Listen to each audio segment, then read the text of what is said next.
You're walking through the bustling streets of ancient Rome in 67 AD. The sun beats down on the stone-paved forum, and you pause as something chills you to your core. Emperor Nero himself strides past, flanked by what appears to be his elegant young bride, a breathtaking figure wrapped in fine silk and dripping in gemstones. But murmurs follow close behind them, because everyone knows the truth. That woman by the emperor's side was once a boy named Sporus, and what Nero did to him remains one of the most horrifying accounts of psychological manipulation and physical torment in ancient history. Before we unravel these nearly forgotten tales of suffering and survival, take a moment to tap the like button and subscribe if you appreciate diving into history's darker corners. And let me know in the comments where you're watching or listening from. I find it amazing that these old stories connect us across continents and centuries. This isn't just another narrative about Roman decadence. It's a tale of how unchallenged power can twist affection into obsession, mourning into madness, and a living soul into a puppet crafted to fulfill one man's deranged vision. You may not have heard the name Sporus before, but his tragic journey is not easily forgotten. Our story begins with the man behind it all, Nero. He wasn't born a monster. In fact, his early years as emperor showed real promise. At just 16, he seemed poised to usher in a new era. He reduced taxation, funded public celebrations, and even appeared in performances that thrilled the Roman masses. But over time, absolute authority corrupted him. By 65 AD, something inside Nero had fractured beyond repair. Perhaps it was a constant fear that betrayal lurked in every corner, or the loneliness of being a man no one dared to contradict. Or maybe it was what happened to the only person he truly claimed to love, Poppaea Sabina, dazzling, sharp-witted, ambitious. She was everything he believed he wanted in a partner. Poppaea wasn't just captivating, she was politically shrewd. When Nero met her, he was already in a cold, arranged marriage to Octavia, daughter of the former emperor. Where Octavia was modest and restrained, Poppaea was charismatic and commanding. Their affair began in scandal, but it soon grew into a dangerous fixation. Nero wasn't merely infatuated, he was possessed. His behavior became increasingly unstable. He jealously guarded her from other men's eyes. He showered her with wealth beyond measure, and he began molding the very world around him to fit his obsession. First, he cast Octavia aside. Then, he married Poppaea in a grand ceremony. But that wasn't enough. He isolated her, surrounded her with loyalists, and filled the palace with her portraits and sculptures, so he'd never be without her image. This wasn't love. It was ownership disguised as devotion. Poppaea knew how perilous her position was. She used her influence to strengthen her family and build alliances. But her greatest flaw was that she didn't fear Nero. She argued, she criticized, she mocked his performances. And in 65 AD, during a seemingly ordinary dispute, Nero snapped. Poppaea, pregnant at the time, was struck or kicked, suffering injuries so severe she died shortly after. The aftermath was grim.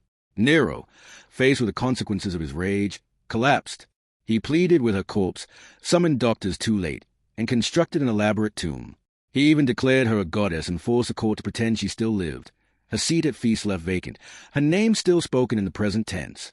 It was in this fractured state of mind that Nero encountered Sporus, a young freedman, likely no older than 14 or 15, educated, raised within the imperial court, and, heartbreakingly, said to resemble Poppaea in face and expression. To Nero, Sporus was more than a youth. He was a second chance, a mirror image of the woman he had destroyed. And so, in a staggering abuse of power, Nero decided not just to feminize Sporus through clothing, but to permanently alter him through surgery. He ordered physicians to perform a crude and excruciating operation to physically remove Sporus' masculinity, effectively turning the young man into what the emperor viewed as Poppaea reborn. The procedures were brutal, life-threatening, and carried out without consent. Sporus emerged changed forever, physically, emotionally, and socially. His previous self was gone. Nero gave him a new name, Sabina. He was housed in special quarters, given gowns stitched by the empire's finest seamstresses, adorned in jewels once worn by the real Poppaea. Sporus was tutored in the art of being a Roman noblewoman, how to walk, speak, gesture, and smile. Makeup artists trained him in the use of kohl and rouge. Voice coaches reshaped his tone to sound more feminine. Hairdressers curled and styled his hair daily, often with painful tools and elaborate accessories. All of this wasn't transformation, it was erasure. Then came the wedding. In spring 67 AD, Nero married Sporus in a full public ceremony, treating it as an official union. The rituals were observed. Vows were exchanged. Nobles brought gifts. And though outwardly everyone played their parts, inside, horror simmered. They were witnessing the emperor marry a teenage boy, forcibly transformed. in memory of a woman he had killed. Nero lavished Sporus with status, but it came at a horrifying cost. The young man had to live not just as a woman, but as Poppia's ghost. Every meal, every public appearance, every night beside the emperor required him to act out a fantasy, to pretend to be someone else. If Nero spoke of memories from his past marriage, Sporus was expected to nod and reply as if he shared them. Despite his youth, Sporus mastered the performance. He anticipated Nero's moods, avoided missteps, and perfected his role. But his spirit dimmed. Observers noted he became increasingly withdrawn. How could he not? Each day began with the same nightmare, a reflection of someone he wasn't, memories that weren't his, and a life he never chose. In 68 AD, Nero's world crumbled. Rebellions erupted. The Senate turned against him. The Praetorian Guard abandoned him. As Nero fled Rome, Sporus followed, still cast in his impossible role. In a final act of denial, Nero prepared for theatrical suicide. When the moment came, he died with Sporus nearby, leaving behind a shattered empire and a shattered soul. Sporus was no longer protected. He became a political prize, passed between powerful men like property. First Nymphides Sabinus, then Otho, then Vitellius. Each repeated Nero's abuse, keeping him in feminine dress, calling him Poppia. Under Vitellius, Sporus faced a final indignity. The emperor planned to use him as a spectacle in the arena, forcing him to reenact mythological violations in front of thousands. It was the ultimate degradation.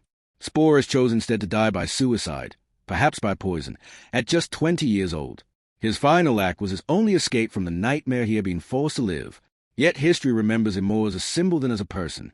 Ancient writers fixated on Nero's perversion, not Sporus' suffering.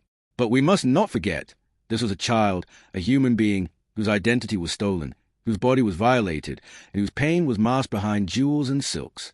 Sporus' life reminds us what unchecked power can do, not just to empires, but to individuals.